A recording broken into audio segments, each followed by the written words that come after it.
Shalom, shalom, haleluya, puji Tuhan, selamat pagi. Sungguh Tuhan kita baik dan teramat baik, amin.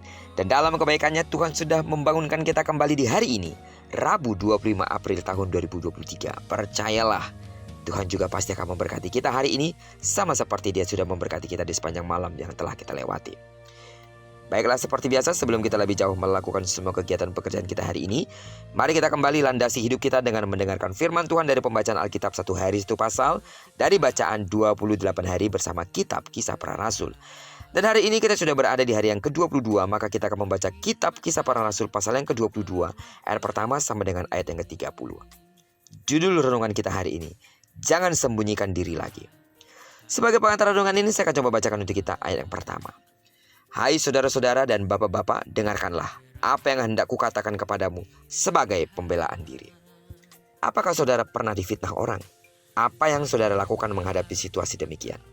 Dan sebelumnya, Paulus juga dituduh orang banyak. Dalam menghadapi itu, Paulus berusaha membela dirinya.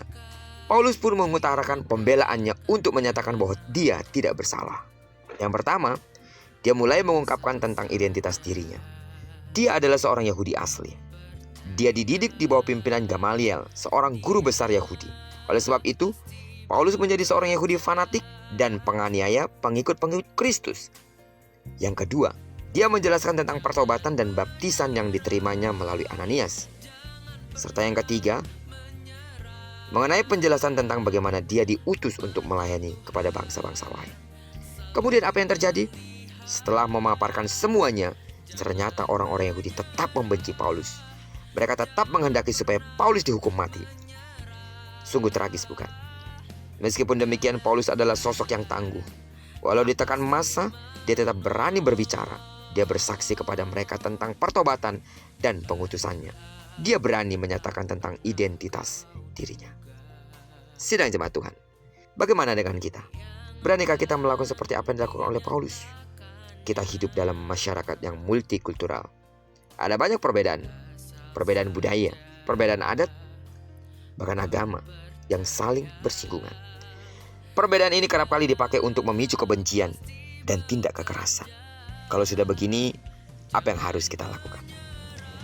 Paulus memberikan teladan kepada kita, mendorong kita untuk tetap mempertahankan identitas dengan cara mengasihi sesama kita. Inilah identitas murid Kristus. Jangan pernah malu dengan latar belakangmu. Terlebih jangan pernah malu menyaksikan keyakinanmu di dalam Yesus Kristus. Apapun penilaian orang tentang dirimu, terserah mereka mau bilang apa. Tapi jangan pernah bersembunyi. Nyatakan siapa dirimu. Apalagi kalau kita tahu firman Allah berkata, roh yang ada di dalam kita lebih besar dari segala roh yang ada di muka bumi ini. Apa yang perlu kita takutkan? Suku, etnis, budaya, terlebih iman di dalam Yesus. Jangan pernah sembunyikan itu. Berjalanlah di dalam keyakinan. Berjalanlah dengan penuh percaya diri, dengan berkata kepada dirimu bahwa Yesus bersama-sama dengan kita.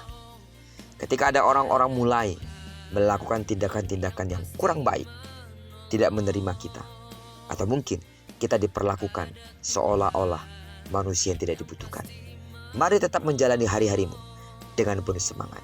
Kalaupun manusia seolah-olah tidak membutuhkan kita karena keterbatasan kita, bukankah Tuhan, pencipta langit dan bumi, membutuhkan kita? Bahkan Dia memakai kita menjadi alat bagi kemuliaan-Nya. Karena itu, jalani hari-harimu dengan penuh semangat, percaya diri, yakin Tuhan, pembela kita, pencipta langit dan bumi itu menyertai kita sampai pada kesudahan zaman. Terpujilah nama Tuhan.